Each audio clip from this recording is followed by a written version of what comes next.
You wanna be at the top? Inshallah. Are we the cream of the crop? Inshallah. You gotta rock till you drop. Inshallah. Cause believers never stop. Yeah. MashaAllah. Come on.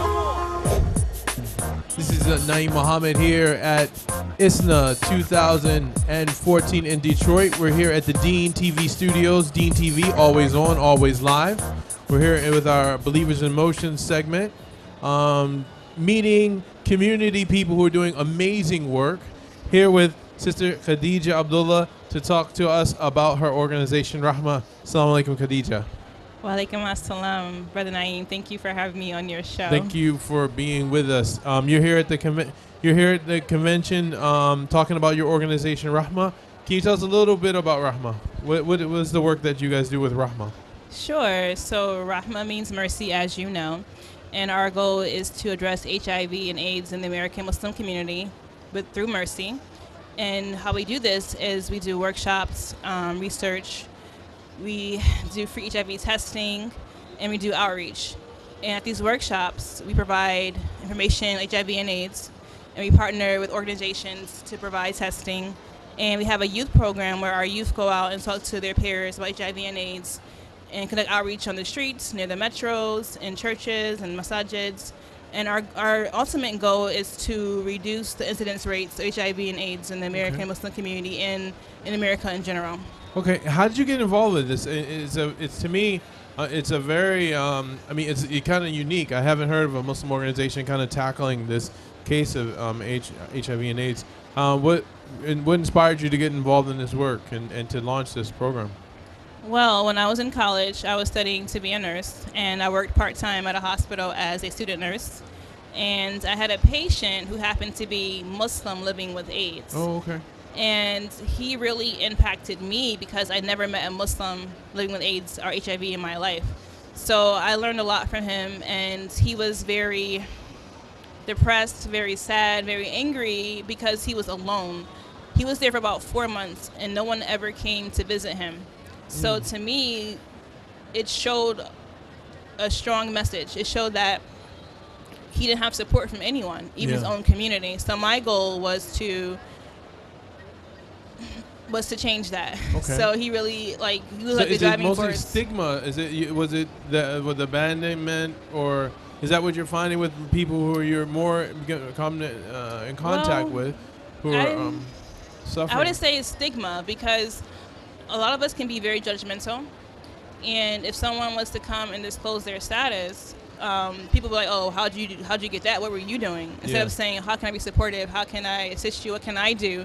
To support you. So, and people have these misconceptions and myths in regards to HIV, and they have all these false thoughts. It makes them afraid and fearful of others who may be positive. So our goal is to address those myths and stereotypes. So inshallah, members of our community who are positive can find support in their own community. Okay.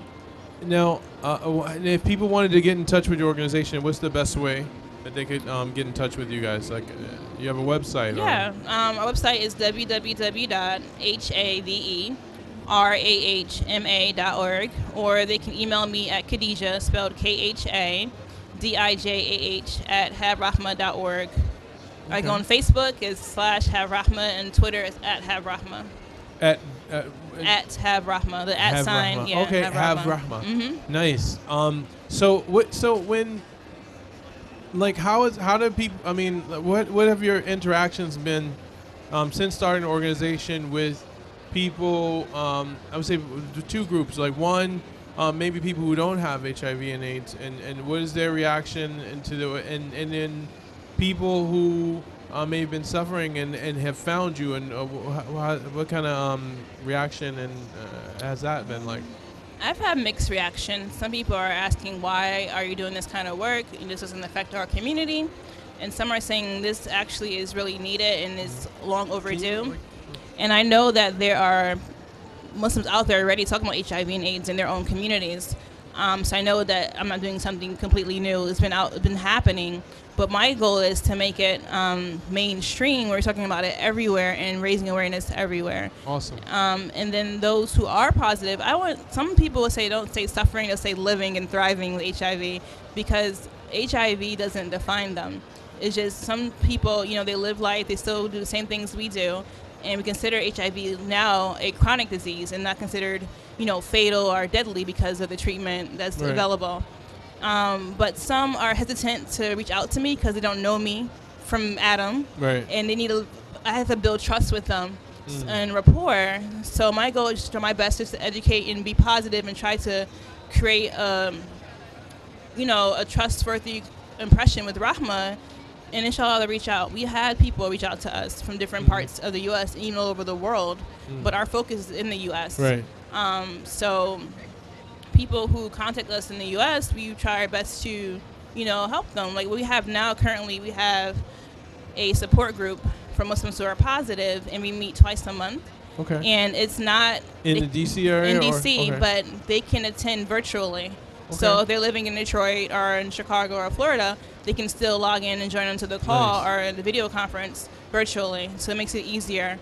And we're trying to do a lot more activities or events for positive persons, so we can cater to them.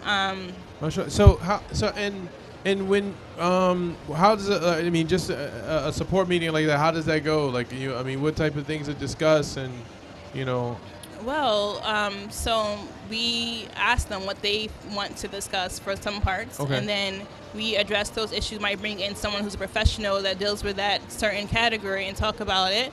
Sometimes just open floor discussion. Sometimes the activities that we do, we just try to create a safe space and comfortable. Nice. But I also want to mention, even though we have our primary focus on Muslims, we still are open to everyone. Okay. So we have people that are part of Rahma that are not Muslim, and they're engaged with our work. But we don't want to say that we're a Muslim organization because we're not. We follow Islamic values, but we cater to all. Awesome. All right, so great. Is there any closing thoughts? Any again, I'm always I was very intrigued. I remember you first talking about the organization, and I've done work with we both worked Islamic Relief at one point, and oftentimes even in the States, because of the healthcare, whatever, most of the time people don't think about that anymore. We have examples of people like Magic Johnson, who, it's not even come to mind, because of the different drugs that are available to people. It's not like the 80s, when AIDS was really like a real big epidemic, and still I don't know the things that are going on now, but I was very intrigued, and it's great when people,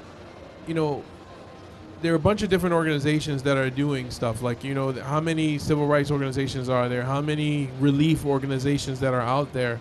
But this was something very unique. And it's great when you find people in the community are doing these things, because oftentimes these type of resources people find outside of the Muslim community. They don't get, so when they're dealing with people, and I know a lot of times when you're dealing with groups like support groups, they're having people pull from a faith perspective at times. And a Muslim might go there and they might not know how to really interact with them and show them how they can pull from Quran and Hadith on things to give them the strength that they need. And it's good that they have a Muslim perspective. And there any last thing before we go? I want to say that the leader of our support group is a Muslim that's living with HIV, and the person was saying that they used to go to other support groups and felt like they couldn't totally fit in because of their religious beliefs. So now that they have this support group, they feel much more comfortable. But I do want to say, you mentioned that, now it's not the 1980s anymore and HIV is viewed differently. I do want to mention that we have a person that's part of our organization that recently was stigmatized for their status. They were serving food in the masjid for iftar. Really? And someone found out that they were positive, and they told everyone else, and they refused to take food from him. This is in the 2000s. So it's like things as simple as like this is reason why we need to educate and raise awareness. Okay. So we're trying our best to do that. Rahma, we're a nonprofit new organization, so we thrive off the support of the public to, inshallah, make our mission work. So definitely, if people are interested in getting involved, please email me, visit our website, follow us on Facebook. We would love to have your support. Excellent. Yeah. Excellent. HaveRahma.org. Yes, and also we'll come out to your state if you invite us and pay for our travel expenses. Please do, like you said, please do support Sister Khadijah and Rahma, HaveRahma.org. And thanks again for being on Believers in Motion. And we'll see you next time on Dean TV. Always on, always live. Assalamu alaikum. Thank you.